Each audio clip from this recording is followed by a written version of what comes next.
Hi friends, ఎలా ఉన్నారు? Welcome to our channel Parvati ముచ్చట్లు. ప్రజలు దేశవ్యాప్తంగా వినాయక చవితి ఉత్సవాలను ఘనంగా నిర్వహిస్తున్నారు. ప్రత్యేకంగా ఏర్పాటు చేసిన మండపాల్లో కొలువుదీరిన సర్వ విఘ్నాలను తొలగించే వినాయకుడు భక్తుల పుంచి పూజలు అందుకుంటున్నాడు. వినాయక చవితి నుంచి రాబోయే 11 రోజులు దేశవ్యాప్తంగా వాడవాడలా వినాయకుడి నామస్మరణతో మారుమోగనున్నాయి.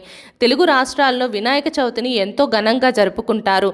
పలు ప్రాంతాల్లో ఉదయం, పలు ప్రాంతాల్లో సాయంత్రం వేళల్లో గణపయ్యను ప్రతిష్ఠించి ప్రత్యేక పూజలను ప్రారంభిస్తారు. అయితే మిగిలిన దేవతలతో పోలిస్తే ఒక వినాయకుడి ముందే గుంజీలు ఎందుకు తీస్తారనేది ఆసక్తికరమైన అంశం. దీనికి పురాణాల్లో ఒక కథ కూడా ఉంది. వినాయకుడి ఎదురుగా గుంజీలు తీస్తే క్షమించమని కోరడం కాదు, దీని పరమార్థం వేరే ఉంది. ఒకసారి మహావిష్ణువు కైలాసానికి వెళ్ళాడట. హరిహరులు ఇద్దరూ కూడా సంభాషణలో మునిగి ఉండగా బాలగణపతి సుదర్శన చక్రాన్ని తీసుకొని మింగేశాడట. విష్ణువు వైకుంఠానికి వెళ్తే సుదర్శన చక్రాన్ని వెతగ్గా గణపతి తాను మింగేశానని చెప్పాడు. నారాయణుడు ఎంత బతిమాలినా కూడా వినాయకుడు ఇవ్వలేదట. చివరకు మహావిష్ణువు కుడి చేత్తో ఎడమ చెవిని, ఎడమ చేత్తో కుడి చెవిని పట్టుకొని గుంజీలు తీశాడట.